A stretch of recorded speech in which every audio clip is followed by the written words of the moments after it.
Hello everyone and welcome back.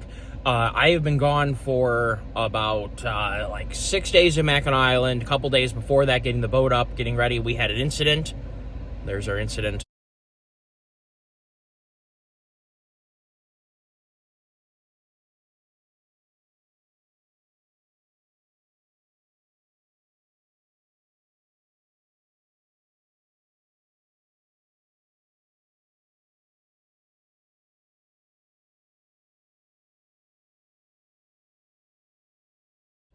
So we did not finish this year's Port Huron to Mackinac race. It's the first one that I've ever started that we did not finish, and I am very disappointed in it.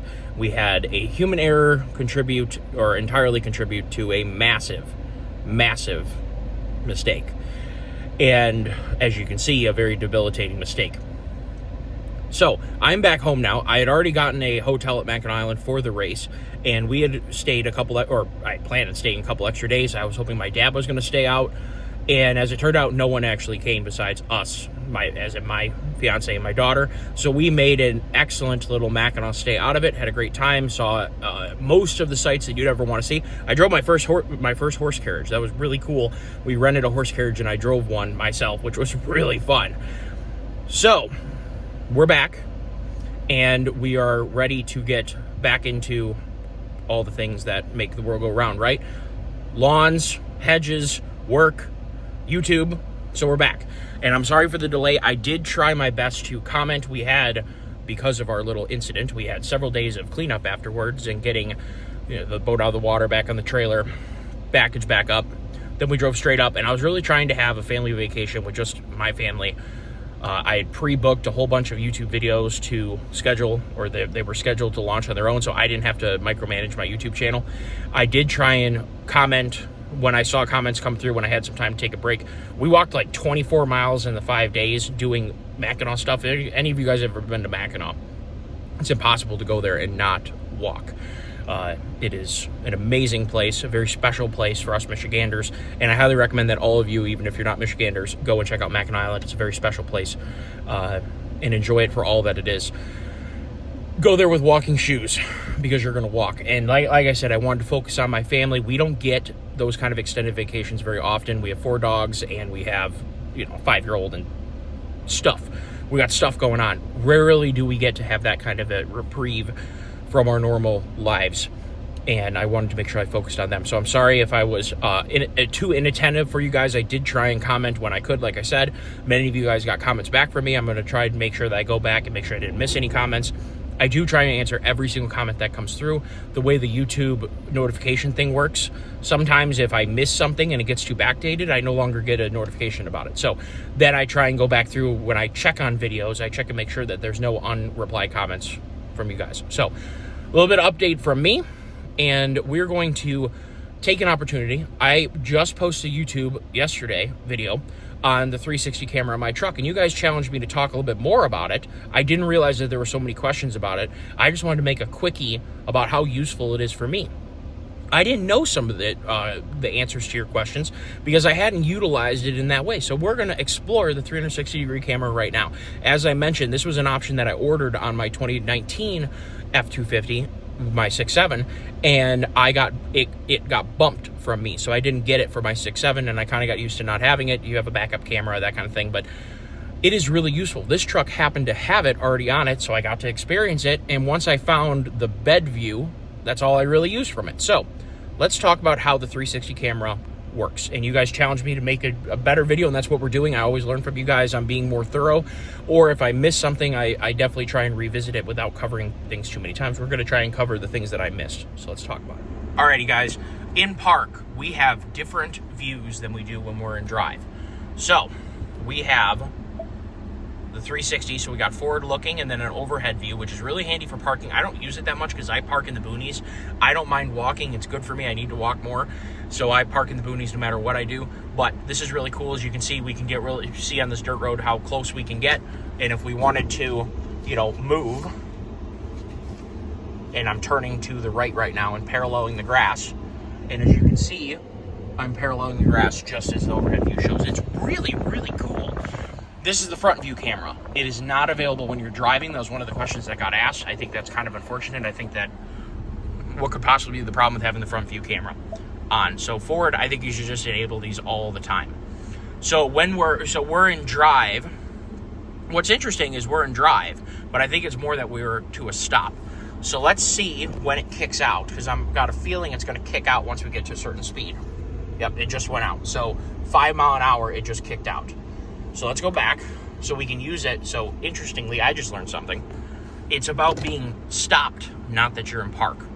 So definitely things change when you put it in park. So we're in park right now. We have full view. We have trailer hitch. We have rear facing. We have this rear facing, and then the focus on the trailer hitch. So that's what that is.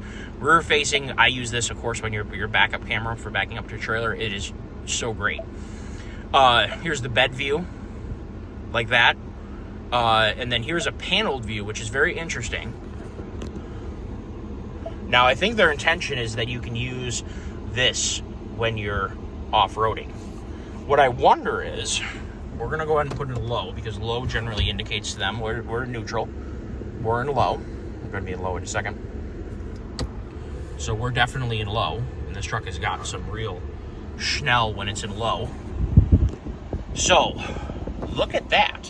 When we're in low, we get a tire. Oh, great. The garbage truck has found us again. When we're in low, it shows where our tires are going to go. Let the waste management guy go by. Do they turn? Oh, they turn. How cool is that? I'm learning things along with you guys. This is great. So that gives us a different view now that we're in 4 low. What else do we got in 4 low? Oh, we got some more views. So this is looking down to the front. So when the tire comes off of a rock, you know, I got to tell you guys, we got by for so many years without this stuff. And now I'm looking at this. Every wheeling vehicle I have needs to have cameras on it. This is so nice. Instead of having to have a spotter tell you if you're going to smoke your rocker panel right there with when you drop off of a rock right there, and if you're going to land on your rock slider, if you have rock sliders, these aren't rock sliders, but you know, or a brush or a tree or whatever. Oh, then we got rear ones. Oh, how cool is that? So that's really cool. I've never used any of this, which is so sad. Here's our forward view with an overhead, and look at the tires turning on the top. Look at that. Look how cool that is. Oh, I love that. So cool. Let's see here. These we have. So you can also add a trailer camera for your RV, or I guess if you had any other type of trailer you want to have a rear camera on. Super duper cool. I'm glad I made this video. See, I learned stuff along the way. That forward view would be so handy to just have, I guess maybe, you know, below 5 miles an hour. I suppose you could make an argument why you need that. You're looking forward going down the road, but why wouldn't you want to have it? Maybe it's a distraction thing. I'm not sure. So in 4 low, we definitely have some very useful camera views that I didn't even know we had. So to get out of 4 low, we're going to put it in neutral. We're in neutral. See that? Let off the brakes so that everything can move, and we're going to hit 2 high. And the truck's going to do its thing. Sometimes it gets caught in the middle, and maybe because I had my tires cocked. There we go. So just monkey with it. With going in and out of 2 high, you're having a huge ratio change, and all of your driveline weighs a lot, and the actuator can't push through that weight. Some vehicles like Jeeps want you to do 4 low when rolling. So they want you to be in neutral, just coasting, and then you rop it in 4 low, and that helps align everything. As far as I know, Ford has always said neutral stopped. It's always been the case. So we are now in drive. We'll go back to our views. Now, of course, this one I use a lot for backing up trailers, as I said. And then your straight down view, which I believe when you're backing up a trailer, you can hit a plus button. Now, when you're in reverse, what I normally do, right there, is you're getting the 2 views. I'm in reverse, I'm backing up to a trailer, and I zoom in. That's what I do is I get within, 6 or 8 inches, and then I see exactly what I'm doing. You hit minus again, you go back. So the backup camera function is great.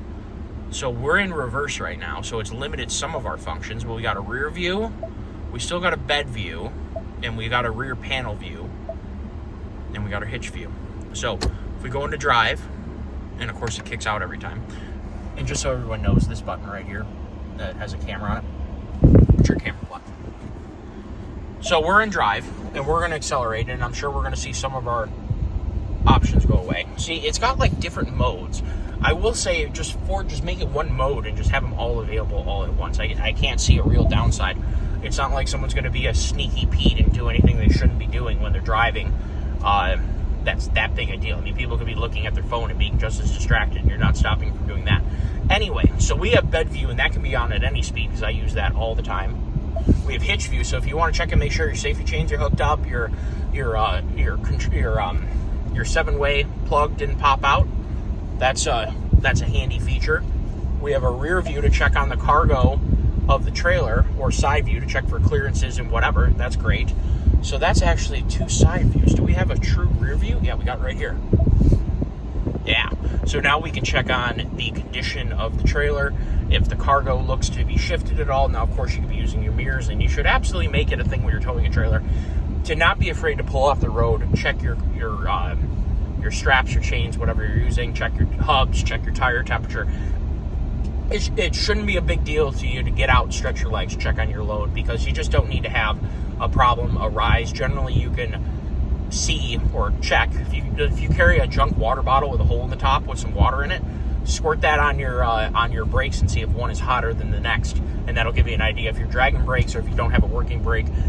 Those kind of checks just don't hurt anything. And just make sure also you do a little quick tug test before you take off and squeeze your brake controller and just tug against it and make sure you have all 4 of them working, because you'll see that on like a gravel driveway or whatever, or in the grass or whatever, you'll see all 4 lock up, and you want to see that you have all 4 brakes working, or 6 if you have 6. It's all important too. But so we've learned a little bit about this 360 camera, and I think that is fantastic. I thought it was a great option. I checked it when I first got my truck. I'm not sure, or my 2019, it ended up getting deleted when I added rubber floor mats and fifth wheel prep. The gooseneck fifth wheel prep. I added that to my truck. It kicked off 2 options. It didn't kick off my sunroof, which in hindsight I wish it had. It kicked off the 360 camera, and then there was something else that it kicked off, and I can't remember what it kicked off on that truck. But this truck did come with it. It works very, very well. When you're under 5 miles an hour, it appears you can use all your stuff. I imagine your trailer one, if you were to sync that up, would work all the time too, in all your speeds up to, normal highway speeds. Yeah, I'm not really sure what your forward facing would be used for unless you were parking. I can't see that being super useful on the road, just because you can look out your windshield, So I hope you guys enjoyed the video. We've explored how this works a little bit, and I've learned something. You guys have learned something, and I will see if I can utilize this capability that I haven't really used that much. And I think it's tragic that my tow rig has these excellent cameras, and vehicles that I use to wheel don't have these excellent cameras. I think that, and I know that there's aftermarket companies that make camera systems for vehicles, and sometimes with off-roading, your spotter is everything. It's almost more important than you are. If you don't have a good spotter, you're kind of setting yourself up for major failure. So if you become your own spotter, or at least to an effect your own spotter, where you can confirm that. I've watched wheeling videos where the spotter is just on crack. It is telling the driver to do things that are absolutely ridiculous. And if the driver had just looked and seen what the spotter was telling them to do, and usually that ends in disaster. It usually ends with a potential rollover, or an actual rollover, or just falling off of an obstacle in a way that shouldn't be needed. Some body damage, potentially paint removed from a steel bumper. Spotter issues generally are what cause accidental off-road mistakes. If you can remove that error, or at least allow yourself to check your spotter, I can't think of a better thing to have than that. So, seeing this and it kind of put in the back of my mind, it would be nice to have that option on an off-road vehicle too. It's amazing how technology finds a way to complement some of the most analog things that we have.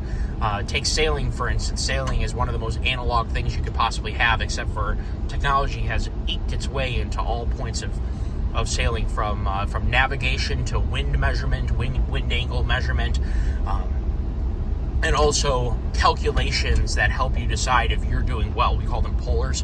So we know if the boat is sailing to its fullest potential at any given moment, because we have a spreadsheet that shows us if the wind is at this amount of true wind angle, let's just say, 102, and it's blowing, 10. How fast should the boat be going? 6 3/4. If we're not doing 6 3/4 knots, then we're underperforming for a rating, and we know that we need to change something if there's something going on with the boat. And that may lead you to realize that your prop didn't close all the way, or you have a line dragging in the water, or someone, isn't trimming the jib properly or the spinnaker properly, or, there's many things that you could check because you have the technology to look at it and say, we're going to use this technology to benefit us in the most analog thing we could possibly be doing. And I can't see that would be a bad thing for off-roading too. So lots of technology has improved off-roading. For instance, fuel injection. Fuel injection, being able to run it at extreme angles without having the float pole become an issue is huge. Electric fuel pumps. And I'm going to sneeze. Oh, allergens are in the air. So I hope you guys have enjoyed this video. I've enjoyed making it. Take care all and have a wonderful day.